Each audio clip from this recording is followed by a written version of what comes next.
لارێکی بەهێزی قۆناغی کۆتایی خولی نایبی کوردستان یانەی برایەتی لە سەر یاریگای خۆی میوانداری شێروانی کرد. نیوە یەکەم هەردوویانە زۆرترین دەرفەتیان بۆ گۆڵ تۆمارکردن بۆ ڕەخسا، بە تایبەت شێروانەی میوان باشتر دەردەکەوت. بەڵام گۆڵ تۆمارکردن دواکەوت بۆ خولەکی 38. عالی کاکەمینە گۆڵ یەکەمی بۆ شێروانە تۆمار کرد.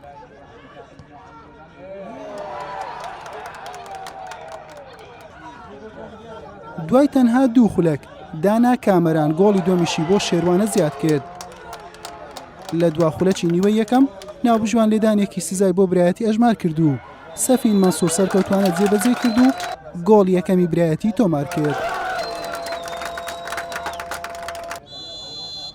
لا نیوەی دووەمجارێکی دیکە هەردوویانە لەوە نزیک بوون گۆڵی زیاتر تۆمار بکەن، بەڵام سەرکەوتو نەبوون و یاریەکە بە 2 گۆڵ بەرامبەر گۆڵێک بە سوودی شێروانەی میوان کۆتایی هات. حتى ئەم هەفتەیە لە ڕووی تەمرین شتوانیمان ئیش لەسەر دەرونی یاریزانەکان بکەین بیگەڕێنەوە لەبەرەوە فڕقەمان ئەلحەمدولیلا ئەمساڵ ئەنجامێکی باشە بۆ سوپاس بۆخوا گەڕانەوە ئەم یاریە گرنگ بوو بۆ ئێمە بتوانین 3 خاڵیتا بەدەست بێنین بۆی بگەڕێن و منافەسەوە سوپاس بۆخوا ئەوەی ویسمان یاریزانەکان بە ڕۆحیەتێکی ترەوە یاریان کرد لە ڕووی دەرونیوە زۆر مرتاح بوون.